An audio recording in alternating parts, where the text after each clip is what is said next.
Question number 8. It says there's a uniform rod of 1 meter length and 1 kg of mass is supported with using friction force between the two walls as shown in the figure. Maximum friction that can be afforded by these contact surfaces is 20 Newton, and it is asking where the kitten of 2 kg mass to be placed so that it is there safely. So we need to find the range up to where it can stay safely.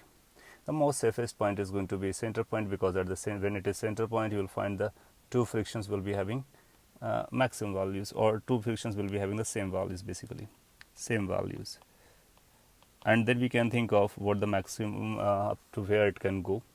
So better would be we can draw this rod, and basically we are going to try and draw the free body diagram, claiming that it remains in equilibrium up to what range of this location from the center, location of this kitten. It's symmetrical from both sides, so we can think in any of the way. Let's say it is being shifted up to this x distance, and let's say this x is extreme distance it can go, and it can sit there safely.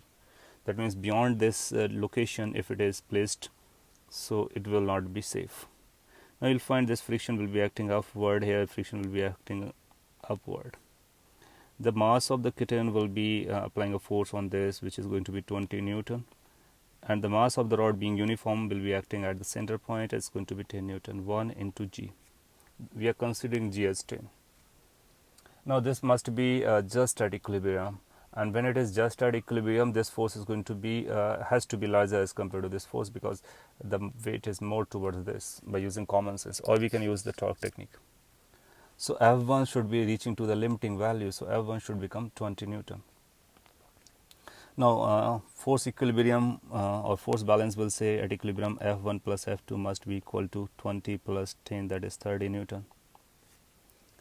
And torque about C, or at any point we can balance. So when we are writing the torque balance, we will say F1 is going to be acting from the center half of the length, which is 1 meter, so half will be half meter. Now this torque is going to be in this clockwise, 20 will be anti-clockwise, F2 will be anti-clockwise, 10 Newton will not be giving any torque. So this 20 is at a distance x, and this F2 is a distance half. This can be simplified or rewritten as F1 minus F2 as 40x. That's the second equation, right? Now the second equation says if x is positive, then F1 must be greater than F2. So F1 is leading.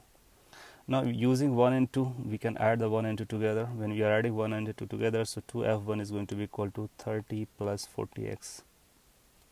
Moreover, F1 is maximum and it is reaching to the limiting value 20 Newton. So F1 is reaching to the 20 Newton. So F1 can be substituted over here, and we can find what the x is. So it becomes 40 is equal to 30 plus 40x. This can be simplified as x is equal to 10 by 40, that is 1 by 4 meter, which is also equal to 25 centimeter. That means if the kitten is shifted from the center up to 25 centimeter, it will be there at just safe, and any more distance from the center than this 25, it will be at risk. So just like it has gone, we have calculated for the left hand side, similarly we can go for the right hand side, because it's a totally symmetric, right? So what is the zone on which it can stay safely is this. So zone of safe stay is going to be somewhere here to here. We can think of this here. Let's say this is the center location, so 25 centimeter towards left, 25 centimeter towards right. You can answer by using language in such way, like from one end, from 25 centimeter onward up to 75 centimeter, you can place safe the kitten. Okay, so that's our range of answer. So that's final answer. Thank you.